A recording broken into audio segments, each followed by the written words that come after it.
Education of the Cleveland Municipal School District will please come to order.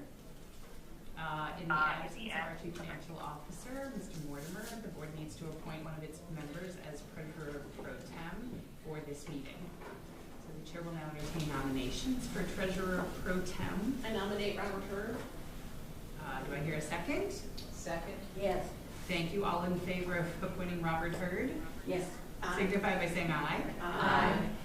All opposed? Any nays? Hearing no nays, the ayes have it. Mr. Hurd, thank you for agreeing to serve in this auspicious role. Could you please call the roll? All right. In no special order, Ann Bingham, Clearly, here. Louise Dempsey, Yes. Kathleen Velez, Here. Denise Lee, Present. Lisa Thomas, Here. Sarah is not here. Sarah Ellicott.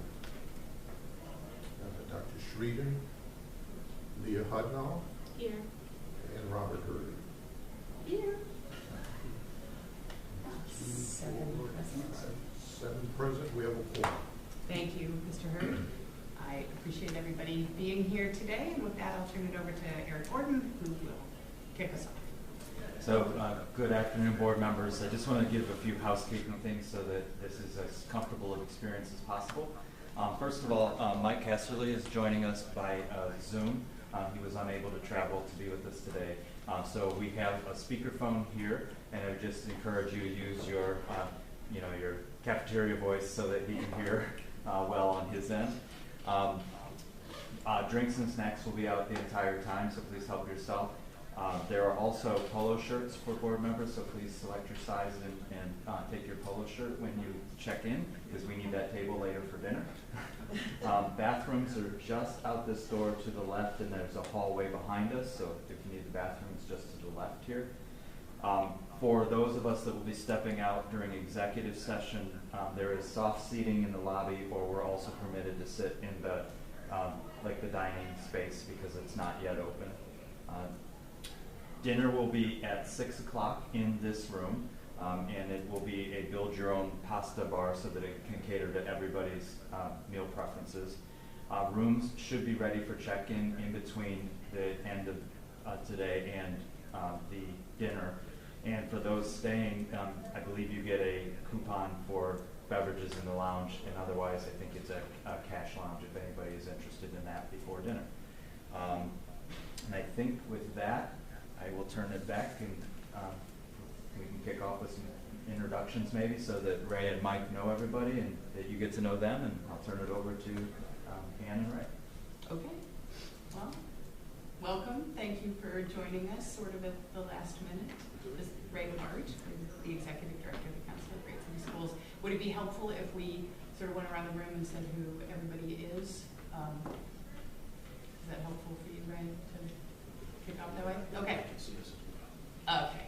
So I don't. We don't need. You can start, Eric, please. Hi, I'm Eric Gordon. I'm the current superintendent CEO. Dan, I'm glad to meet you. Kevin Bertzlaff, Board Attorney. Kathleen Valdez, board member. Do you want to say, everybody want to say roughly when they joined or how long they've been on the board? Just for information. Joined around 3 years ago. So my term expires next summer, and Glad to have happy to be here. And you're a parent.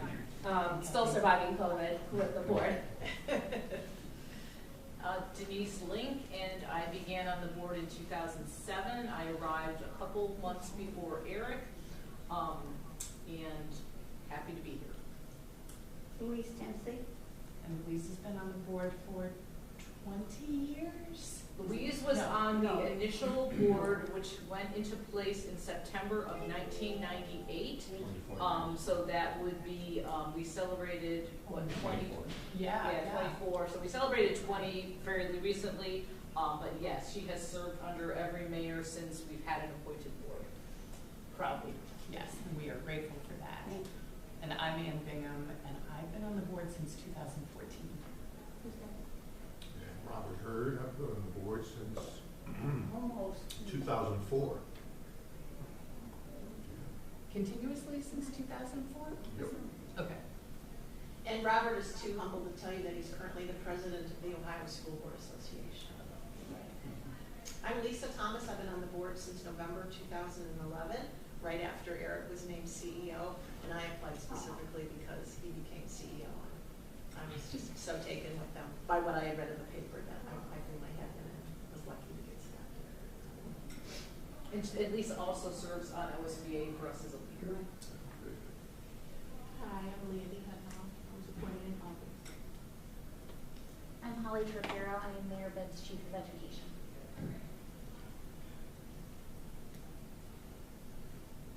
And me. And now it's you. And I'll turn it over to Mike as well. I'm Ray Hart. I am the Executive Director of the Council of Great City Schools, following in Michael Casserly's footsteps. I started this role in July 1 of 2021. So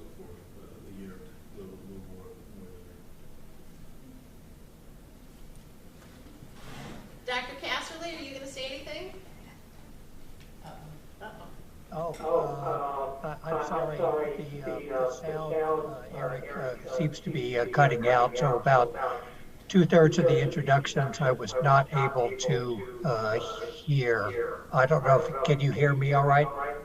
Yes. Yes. Okay. Anyway, I apologize that I've missed a good part of the introduction. So I may ask for people to, if you have a comment or a question or something like that, to reintroduce yourself again, if that's all right. Sure. That'd be great, Mike. And do you want to introduce yourself briefly? Yeah, I'm Mike Casserly. I'm with the Council of the Great City Schools. I've been affiliated with the organization for now 45 years, 29 and a half of it as executive director of the organization. And I'm pleased that our current executive director, Ray Hart, is going to be able to join you for the next day and a half. And I profusely apologize that I am not able to join you. I seem to have come down with COVID at the council's annual conference last week in Orlando, and I thought for sure that I was going to shake it by now.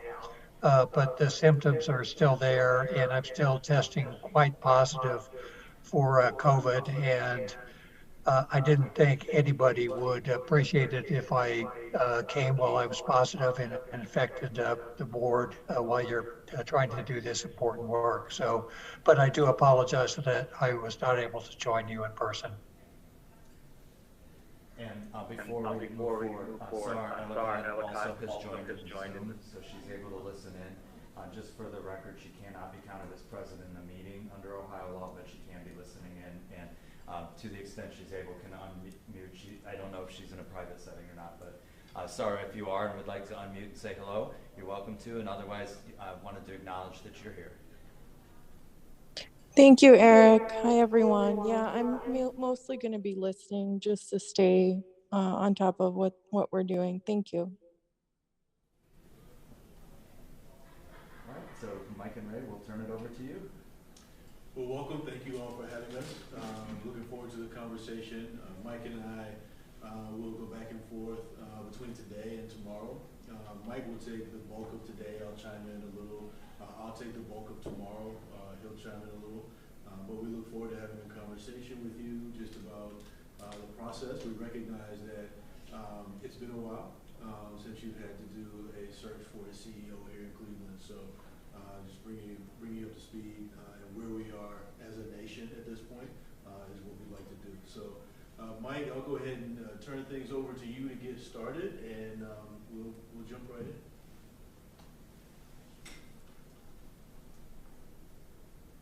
All right, Ray, have you wrapped up? The microphone that you seem to be speaking in seems to be the one that is going in and out. So I am not able to clearly hear what people at that end of the table are saying. But do you want me to go ahead and begin? Yes, go ahead and begin, and I will use my cafeteria voice, as Eric said. Yes, we finished with the wrap up, and go ahead and begin. All right, that I can hear that perfectly. So thank you, Ray.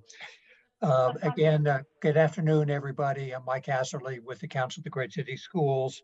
Very pleased to be joining this board, even remotely, to talk about this very important and serious topic about searching for a new school's CEO.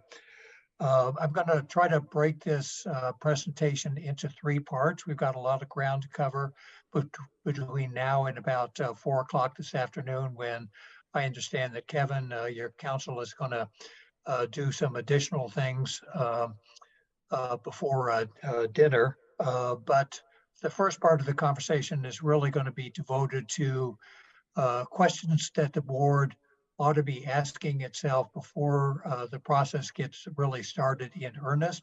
Doesn't mean that all the questions that we're going to pose need to be answered immediately, or that the search can't begin, but sometime sooner rather than later. What I'm going to do is suggest a number of questions that the board ought to be asking itself in preparation for the search, so you are entirely ready for it. The second part of this afternoon's conversation is going to be devoted to the mechanics of the search process when it gets really started in earnest. And I'm going to spend a lot of time on search firms, but not exclusively on search firms.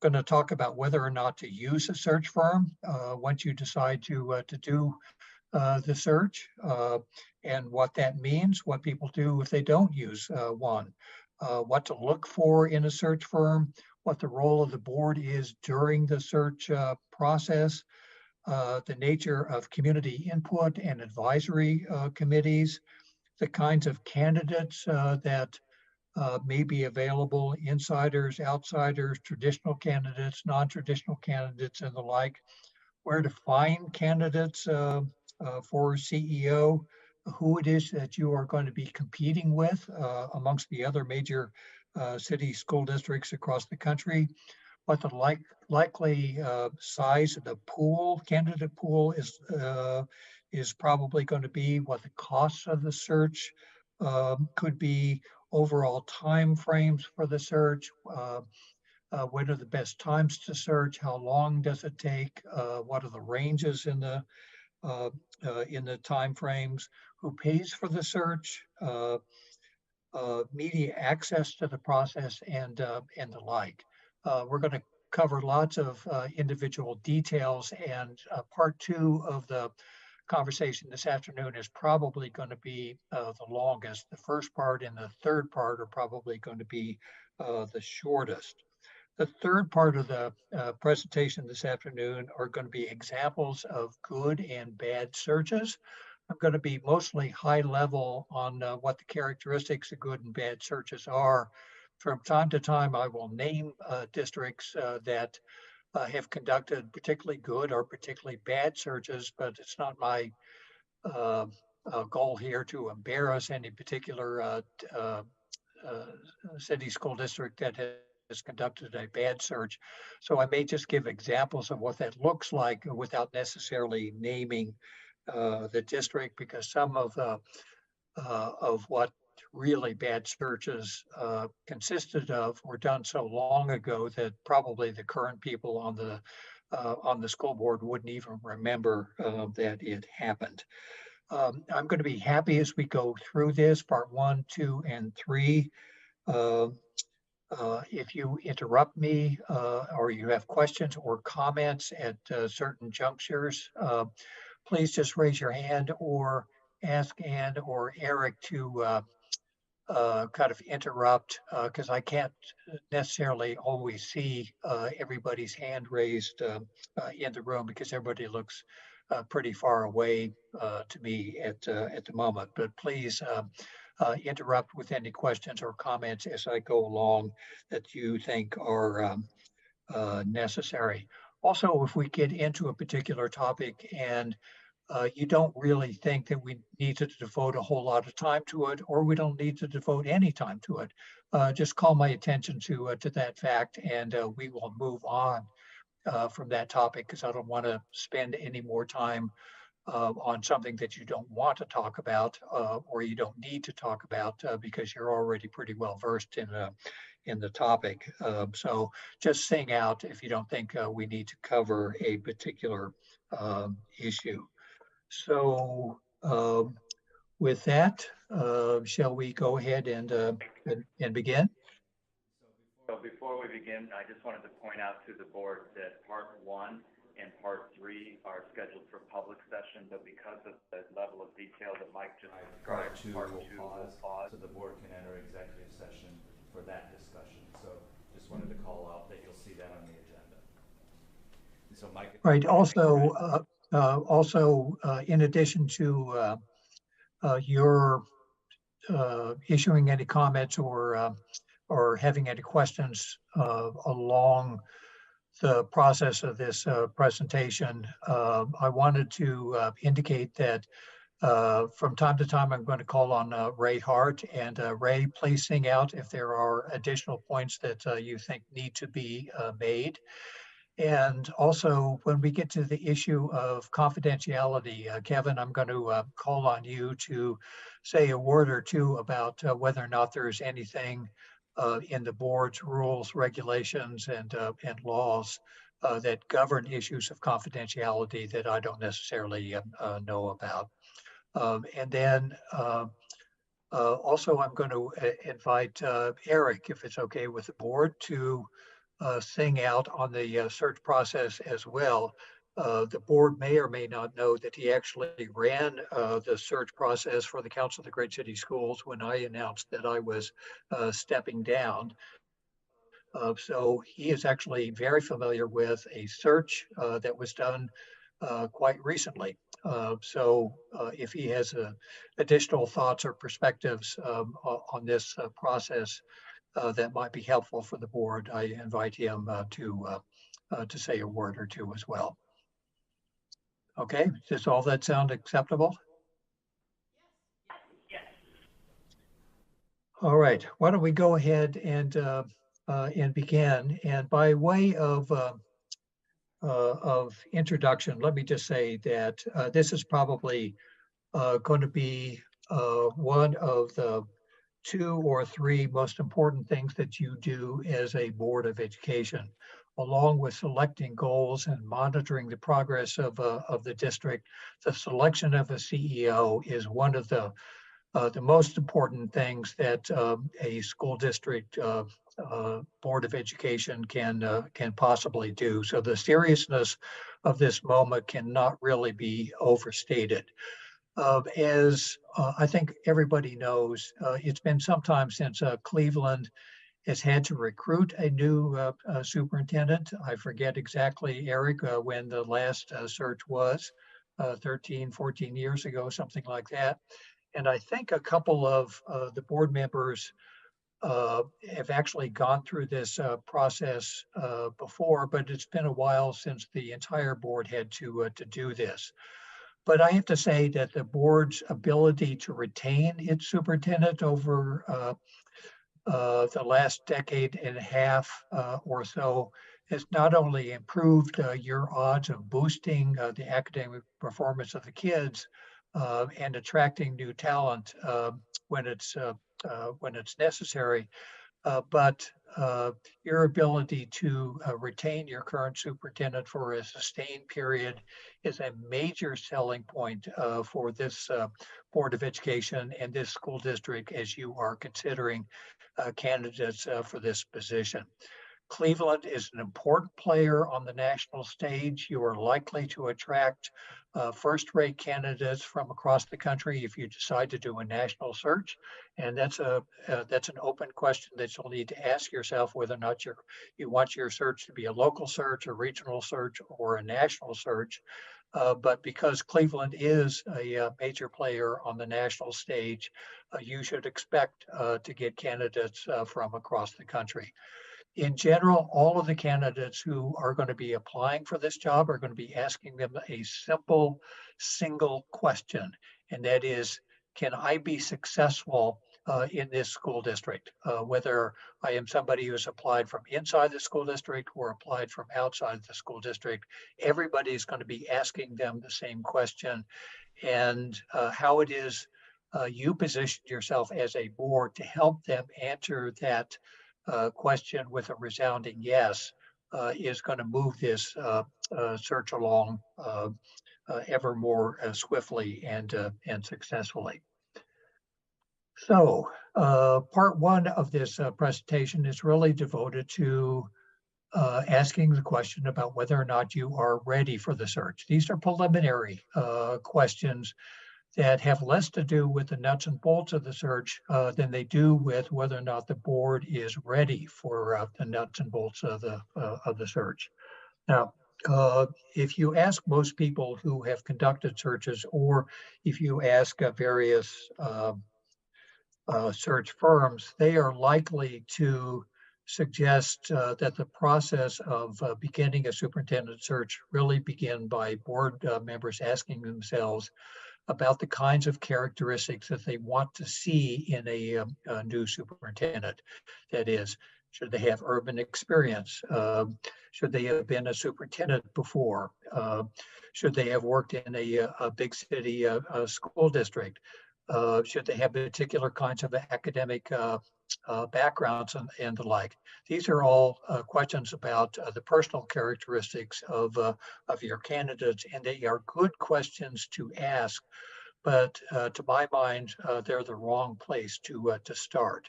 You want to ask those questions a little later on in the process. What I would suggest, however, is that the better place for the board to start is by the board asking itself where it wants the school district to go over the next 3 years, 5 years, 10 years, and the like. What's the board's vision for the future? What kind of district do you want? Now, you don't necessarily have to answer those questions at this particular meeting, and you don't necessarily need to answer those questions with excruciating detail. But sometime over the next several weeks, you probably ought to have a session where the board asks itself those kinds of questions just in general, so you've got a better sense of what it is that you want in a superintendent and where it is you want the school district to go. Kind of auxiliary questions along this front are you happy with what the school district has been doing? Are you happy with the district's progress? Do you want to accelerate? Do you want to slow down? Do you want to start all over again? Do you want wholesale change? Do you want stability? Do you want something else for the future of your school district? Now, I think I could probably surmise what some of the answers will be for the Cleveland Board of Education, but you shouldn't take it for granted that the Board of Education is sharing the same vision about the direction of the school district. The other part of this question that you need to be asking yourself about the overall direction of the system and your vision for the system is, as you answer that question, are you confident that the community would agree with your assessment? And how do you know? Now, as a Board of Education, you probably more than anybody else will have a handle on what the community thinks and why they think the way that they do. So you are very well positioned to actually answer that question. But you'd be surprised at how many boards of education do not answer themselves that question, or have answered that question in a way that the community would be really surprised by the answers. So the Board of Education in any school district is really there to represent the values of the community. So your ability to articulate a vision and overall direction, however general, for the school district, and be confident that the community would largely agree with how it is you answer the question is really important for how it is you begin that search. And again, as you think about the answers to that question, and you want to set up some additional conversation that the board has amongst itself in attempting to answer that, I think either Ray or I would be more than happy to kind of facilitate that conversation if need be. The second thing that the Board of Education really ought to be asking itself is about the major challenges that your district is likely to face over the next 3 years, 5 years, or 10 years. Do you have issues of unfinished learning because of the pandemic? Do you want higher overall academic performance? Do you have issues related to finances or bond issues or student mental health or issues around competition from other sectors or contract negotiations that the district is going to have to enter into over the next few years? Do you have court orders that you're likely to have to deal with, operational problems, school closings or openings or public confidence or any other major challenge that the district is likely to have that your next superintendent is going to have to deal with. So in addition to the overall direction and vision, you want to think about the specific and concrete challenges that the next superintendent is likely to face.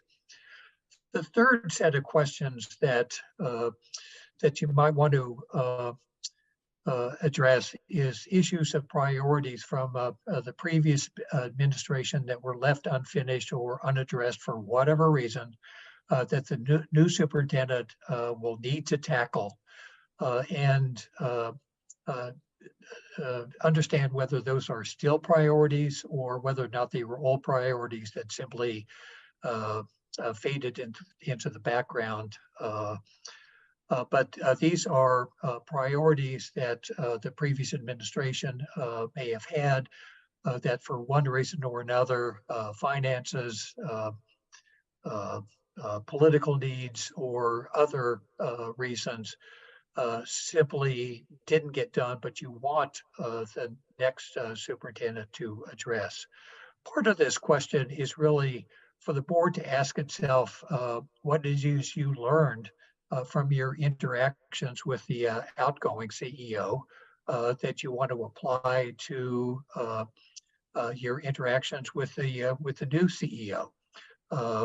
This is not a negative conversation. This is a conversation about what you learned good and maybe not so good about issues that you want to resolve in your actions with the next superintendent of schools. In addition, are there new priorities? Are there new goals that have emerged in the work in the last year or so, or that are likely to emerge over the next several months that you want your next CEO to address? Now, one thing that I added since I sent this PowerPoint to you for copying is the next bullet, and that is around your theory of action. And that is for the board to be clear about what your theory of action is. It's currently governed by the Cleveland Plan for all intents and purposes. And the board needs to be clear about what the theory of action in the Cleveland Plan is and what its relevance is to the work of the next superintendent. So in addition to vision and overall directions and challenges that the school district has, along with priorities, the school district's theory of action and how it approaches its work is going to be important for the Board of Education to both understand and to be clear with itself about where it's going and what it has done and what its expectations are for the future. And then the last question is to take those three initial questions and your answers to those questions and start translating your answers into the kinds of skills that the next superintendent is likely to need in order to attain the vision, address the challenges, and meet the priorities that the board has articulated. So if you have priorities around finances or bonding or the overall financial well-being of the school district, and that is an overriding priority, then somebody with financial skills and experience may be more important to you than other kinds of skills. If the issues are around academic performance and unfinished learning and the like, then your priorities may be more around the overall history of your candidates in raising student performance. So how it is you answer those questions around where it is you want to go and what kind of challenges the school district is likely to face over the next several years really informs the kinds of skills that your next superintendent really ought to have. Not all superintendents are good at all things. Some are good at managing large organizations, some are not. Some have expertise in raising student achievement, some do not. Some say that they do and do not. Some are good at blowing things up, and they are hired to do nothing but that, but they can't put things back together again. We've seen lots of that over the years. But again, being clear about your overall direction and priorities and challenges help you answer those questions and hire a CEO, a superintendent that is likely to get you where it is that you want to go as a school district. Now, once you have answered those questions, even in the roughest, most general form, then you can start answering or asking questions about the personal characteristics that you want in a new superintendent. That is, do you want them to have a large city experience? Do you want them to have been a superintendent beforehand? Do you want them to have a particular academic background? Do you want them to have particular social or political skills and the like? But those questions really follow the kinds of skills that you need to have in your next CEO in order to get you where it is you want to go. Now, all of that is really quite a mouthful, and I ran through some of these questions pretty quickly, but I want to pause just a minute before we get into part two of this to see whether or not anybody has any comments or questions or concerns about what it is I've said so far. It also asks you whether or not you think this makes sense. Yes. Dr. Casserly, it's Lisa Thomas, and I have at least one question. What you said makes a lot of sense, and I like the idea that we have to define the district and our challenges before we define what we're looking for. In part 3, you said, what are the priorities from the previous administration that are unfinished or unaddressed that the new CEO will need to tackle? I've been hired into a lot of jobs, and sometimes I've looked backward at what somebody else did, but usually I look forward.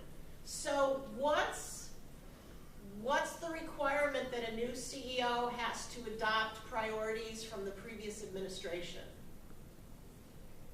I'm referring to not necessarily the priorities of the previous superintendent. I'm talking about priorities that the board had. And these questions really are forward-looking questions about the future. That is, what do you see over the next 3, 5, 10 years or so for the future and the direction of the school district? What challenges do you anticipate in the future that you are likely to have? And what priorities, for whatever reason, might not have gotten done, but that are still priorities for the future that you'd like to see your next CEO tackle, if this makes sense. Got it. Thank you. Other questions, comments? Okay, let me spend just a minute. Can you say a bit more about what you mean by personal characteristics? Yeah, I'm talking more about, say, the academic credentials, whether or not the person has experience in one thing or another, whether somebody has been a superintendent before. Those are all good things to consider, and you'll want to consider those things. But I put them more in the category of personal characteristics that a superintendent is likely to have than the more overarching questions about the direction of the school district. So I'm talking more about personal characteristics there than I am about institutional direction.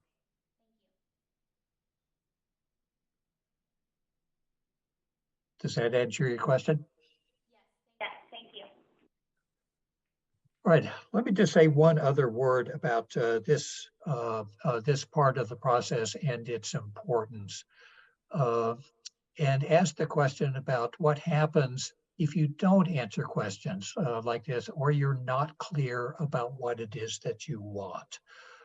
And over the uh, 4.5 decades that I have been doing this work, this is one of the areas in which boards and CEOs really get off the track with one another. You have been very fortunate to have a board and a CEO over the last decade and a half who have been very simpatico over your overall direction and how it was that you were going to pursue the work of the school district. But that is not necessarily the norm in a lot of places. And it's not necessarily the norm because boards are often not clear about the answers to the questions that I just posed.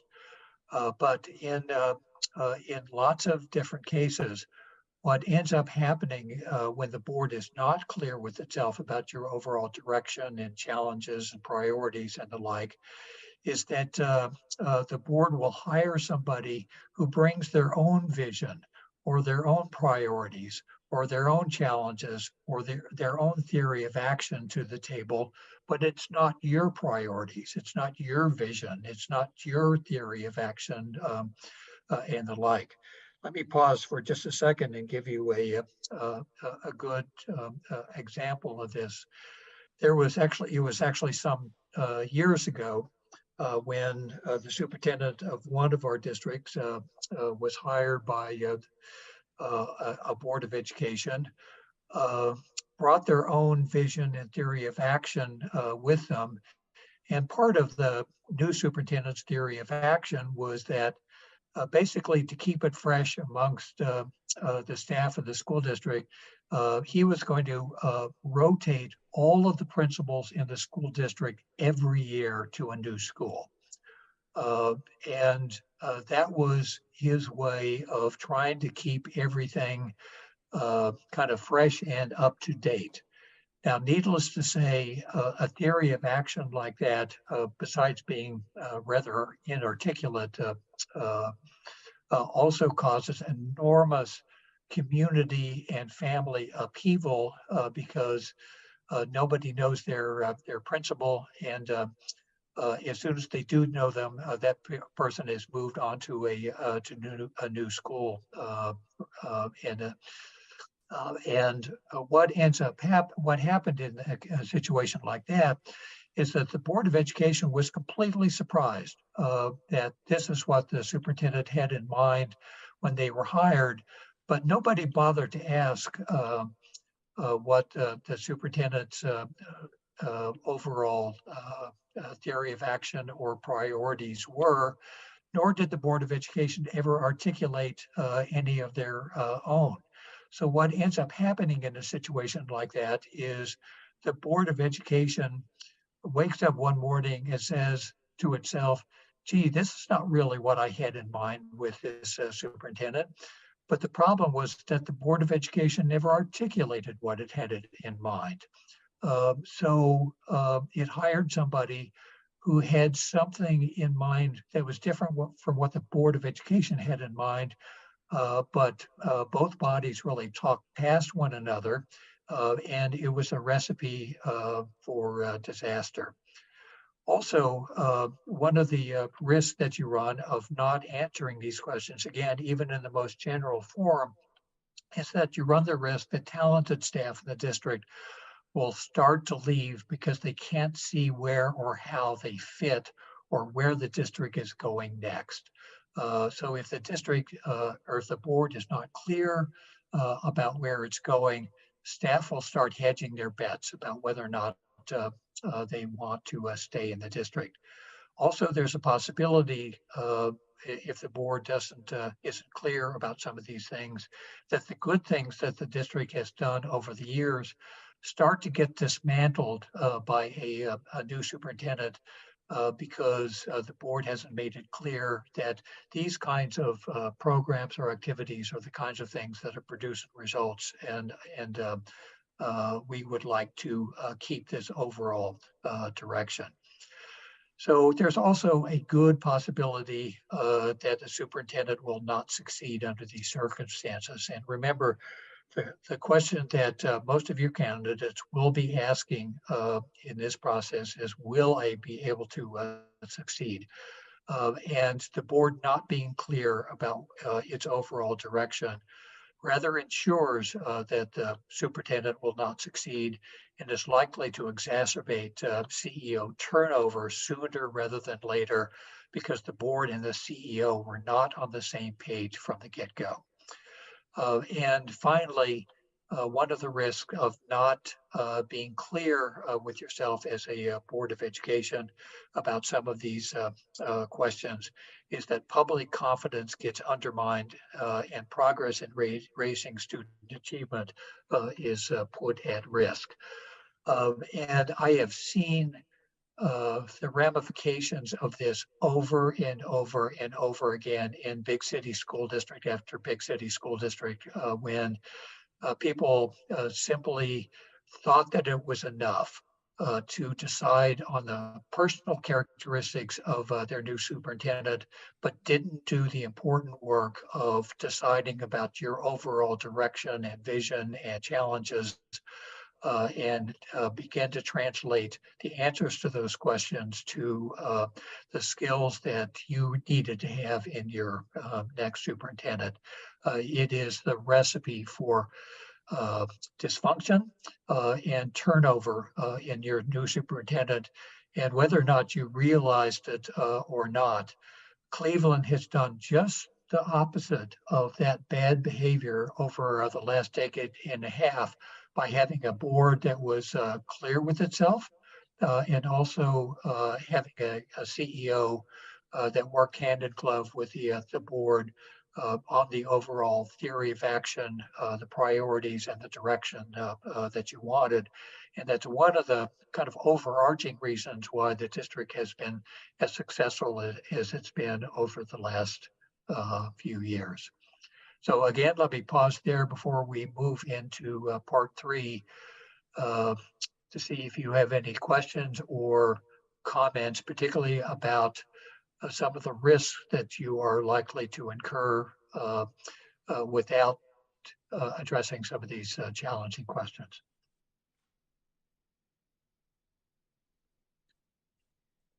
So it's Lisa Thomas again. We talked about how some CEOs are good at one thing and not so good at another thing. A lot of people are really good at interviewing. And they will tell you exactly what they think you want to hear. So how does a board dig deep to find out what the past actions of this candidate are to determine if they're really speaking the truth? Yeah, it's a really good question, and I'm going to talk more about that during the nuts and bolts part of the discussion in the next section. But the truth of the matter is that you have pegged this exactly right, is that there are some people who are really quite good at the interview process. And you will see that in particular if you do community interviews. Some candidates will be particularly good at in front of a microphone and convincing members of the community that they are really good. I have seen this over and over again, but the board knows something about the candidate and their expertise and skills and background that doesn't necessarily lead that candidate to being the best one for that district. But sometimes being slick at a microphone or in an interview can put the board in a very difficult position. And the board needs to ask hard questions, particularly of its finalist candidates, and being skeptical sometimes of the answers that it gets. So the board's probing the candidates rather than just listening to the sales pitch of various candidates is very, very important. And again, we're going to say more about this in a bit. So Eric or Ray, anything that you'd like to add on these points? Nothing for me. I'll wait in a little later. No, Mike, nothing from me either. Uh, Have I answered your question? Yes, thank you. All right, is this a place where you wanted to pause before we went into part three? Or part two, rather, I'm sorry. Executive session.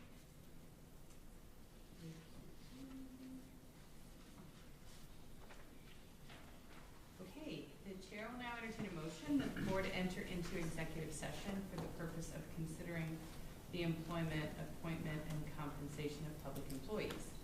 So moved? Second. Thank you. Mr. Hurd, can you please call the roll on this motion? Ann Began, Yes. Louise Dempsey, Yes. Kathleen Velez, Yes. Denise Lee. Yes. I'm not sure that I can hear completely, so Erica, if you wouldn't mind prompting me when you want me to get started. Okay. Thank you. We're just calling the roll to move into executive session. Give us a minute. Okay. Lisa Thomas. Yes. Leah Hutton, Yes. and Robert Hurd, yes. Okay, so the motion passes. The board will now move into executive session. Following executive session, we will return to a public session to discuss further business.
and I will address the sound issue overnight and have a better strategy tomorrow.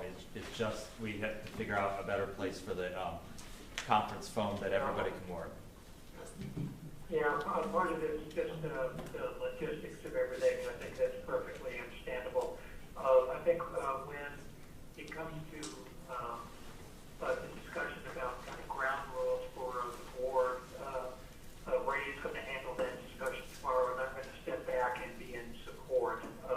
And that'll probably work better with the sound anyway, because I can't necessarily hear any individual member speak. But Ray, are you still ready to do that? Yes. Okay. All right, let's get to part 3. Just some examples of good surgeons and bad.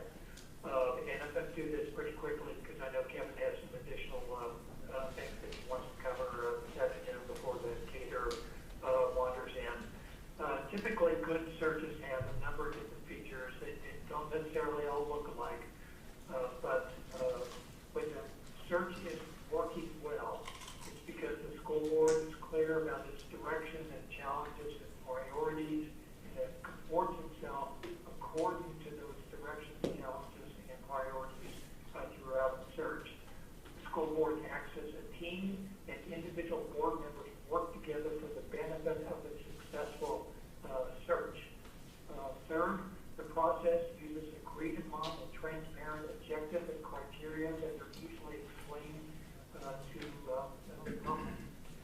Fourth, there's confidentiality for the candidates that is maintained throughout the entire process. Fifth, the community is kept up to speed on the status of the search and what the board is looking for. It includes the community is kept up to speed.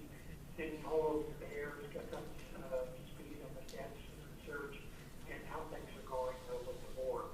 It's pretty clear that City Hall needs to develop some trust with the board, and the board needs to develop some trust with the City Hall in order for this process to run as smoothly as possible.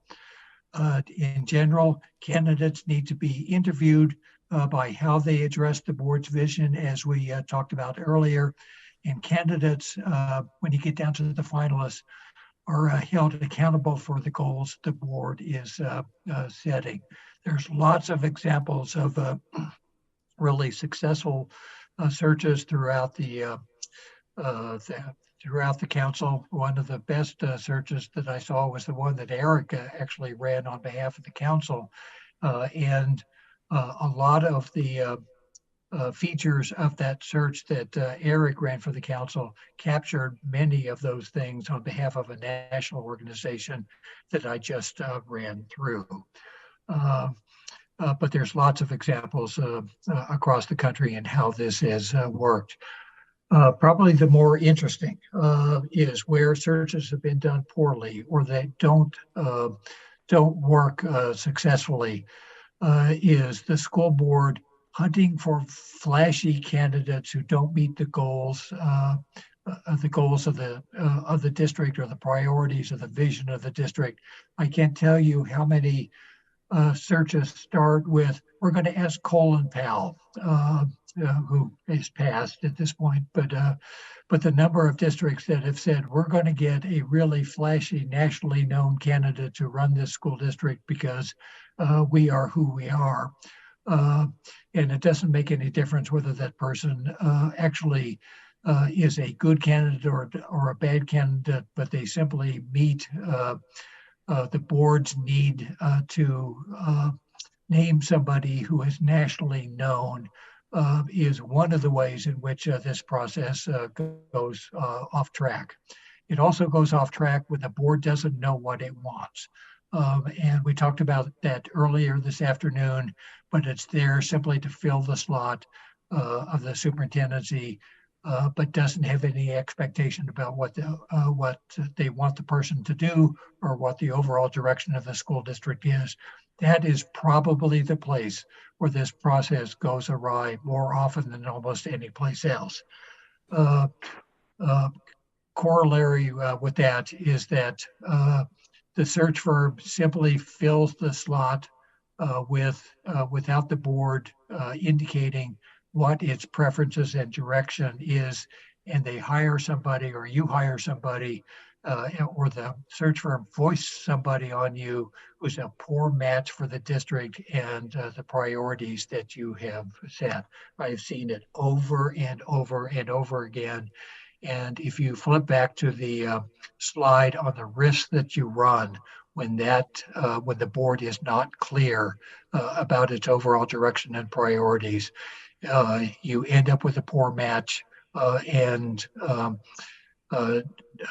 sooner rather than later, the candidate or the new superintendent is disappointed. The board is disappointed because you've talked past each other and you don't have the same expectations going into the job.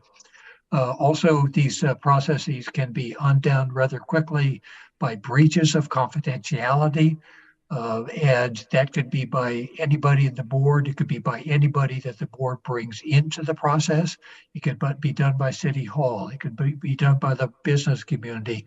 But any place where you have brought in people to either advise you or are privy to who the candidates are and then breach that confidentiality, it's a great way of undermining the overall process of the search. Individual school board members, business leaders, mayors, city council members, community advisory groups who run their own searches. I see this not terribly often, but I see it often enough. It would surprise you. Maybe it wouldn't surprise you, but it is a recipe for disaster. When individual board members or the mayor or the city council starts running its own searches with or without the search firm. The District of Columbia about 15 years ago was a perfect example of this when almost everybody in the community got in on the search and they couldn't figure out who the real candidates were. And they realized that the mayor had some candidates, the board had some candidates, the city council had some candidates, all of who had been promised that they were going to get the job. And it was a political nightmare that it took weeks and weeks to undo. But you'd be surprised at the mess it creates when individuals decide to go rogue and do this process on their own. This is why the board needs to be a team, act as a team, stay confidential, stay within the guardrails of the process, and have the process be trusted along the way. As soon as individuals go out independently, you're going to find that this process falls apart very fast, and the community's confidence in you as a board starts to go south as well. Also, this process can go south when background checks aren't appropriately done. Minneapolis was a good example of this some years ago when there was a criminal charge against or against the finalists. They actually brought the person on board to realize that the background check had not been well done. And the newspaper ran a story on the criminal background of the person. And it, as you might imagine, caused all kinds of grief. The press thinks that this is great sport. But this is one of the areas where the background checks are really critical and where the process can fall apart on you. Also, community involvement, like we talked about earlier. Sometimes community involvement can get overboard and slow down the process, undermine confidentiality, and also just make it take longer for the board to do what it needs to do. St. Paul ran into this process. Seattle ran into this process. Portland ran into this process, where you see searches run any place between a year and a year and a half. It's often because the community input has not been well thought out and well managed throughout the process. Also, circumstances where the board simply can't agree on a candidate are good examples where the searches start to run afoul.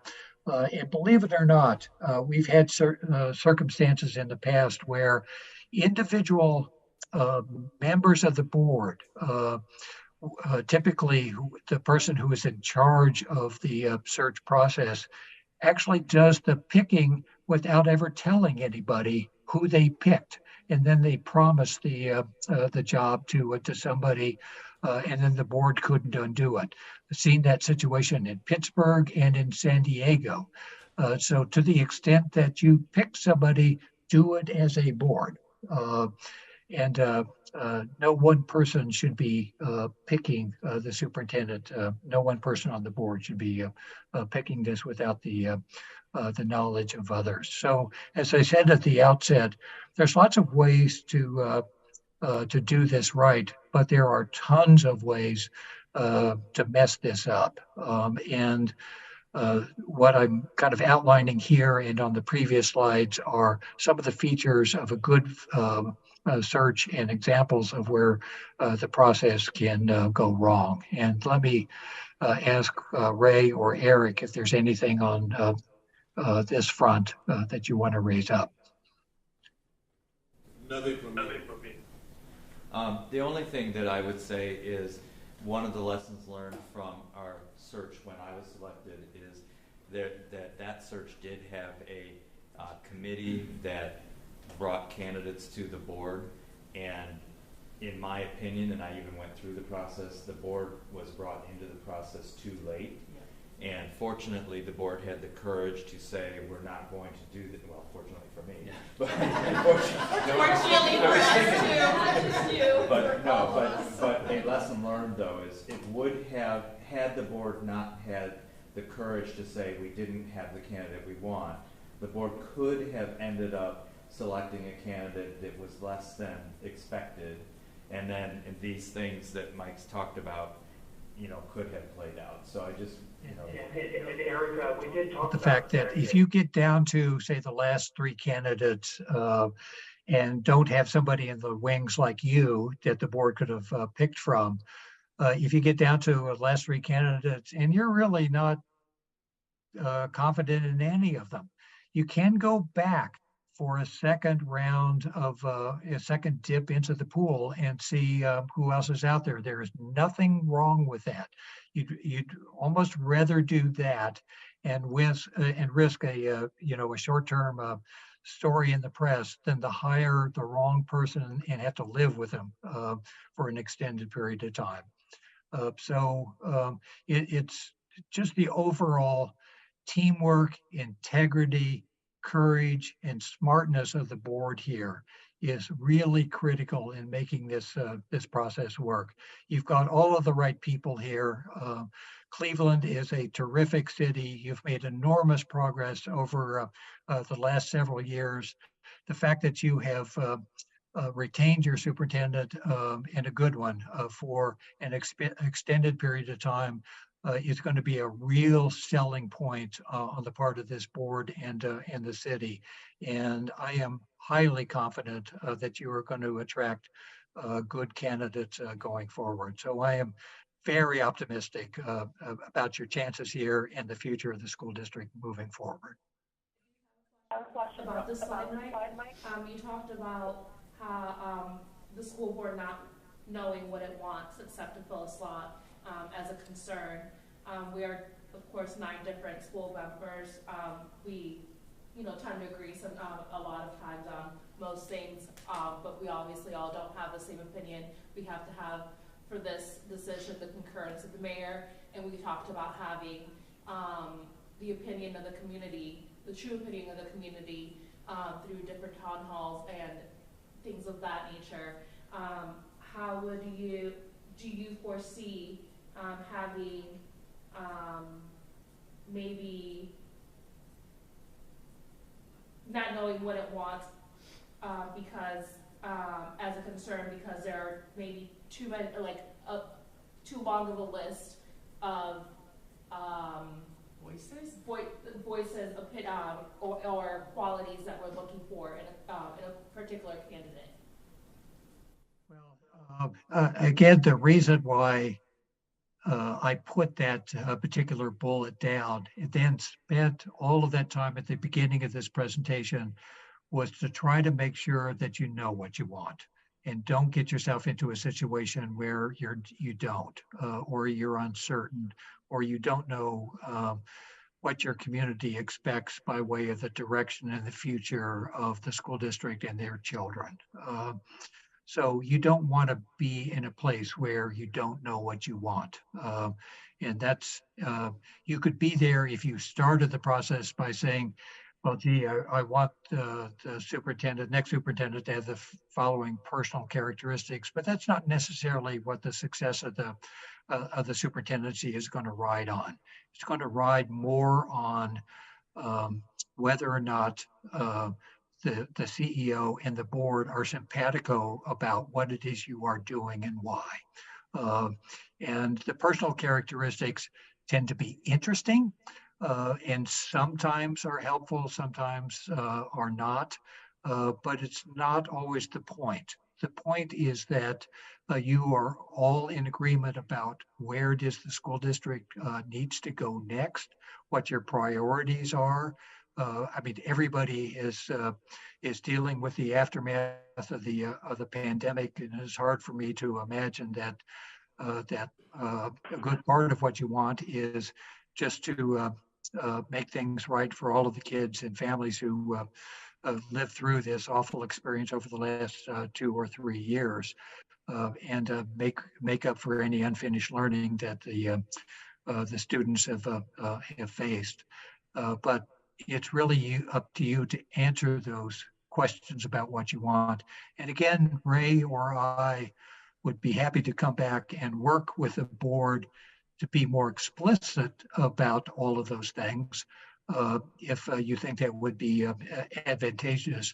But don't get yourself in a situation where you don't know what you want, as so many boards have done, and then pay the price for it afterwards. I think your point about the want also can't be such a laundry list that the job description reads must come with CAPE. I think you have to be able to say, of all the things we desire, these are the few core that we want. I think that's what I was hearing you asking. Okay, yes. And I have not looked for jobs, but I've watched peers go down on that. This community wants superhero. I got the superhero job. I couldn't deliver on the superhero job. Flip. So I think that it is a question of, of all the things you could want, which are those few that you think are just really critical? Reasonable and rational. Yeah. And I want to. One other thing here about the Direction and vision of the school district and challenges and the like. The challenges are what the challenges are likely to be over the next several months, and it's important to articulate those. The vision part and the overall direction, again, you don't need to flesh those out in great detail, just have a general sense of the answers to some of those questions about whether or not you're heading in the right direction, and the like, and be clear about why it is you think that, and be confident that the community would generally agree with you about that. But once your new superintendent comes on, you'll want to spend some time with that person working through your goals. It may be the same goals that you have currently, but you may want to be ever more explicit and involve the new person in the formulation of those goals, so everybody is on the same page about them. But they should be, in general, compatible with the directions that you have set, because that's why you hired this person. Underscore is not what you want in the person. So It's what you want from the district. This is all I have. I have a question. This is Sarah. Are we gonna, I don't know if the board has it in hard copy, but can we get a copy of that PowerPoint that you've shared, and then I would assume also Holly would need it. I think it would be good to share with the mayor as well. I think that those initial slides about putting together our vision are, like you said, really important, and in a lot of ways we're going to need to be aligned with the mayor as well, or in communication with him on those points. So I think copies have been made for everybody in the room. Okay. Yeah, let me say one more time that some trust building here is going to be important between the board and City Hall, and vice versa. Some trust building from City Hall to the board is going to be important, because to the extent that people are not on the same page here, it's going to be trouble for the search, and you want to try to be pulling in the same direction here.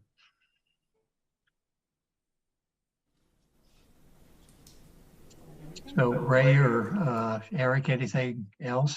And again, I've probably used so much more time that I should have, because I've eaten into Kevin's time here.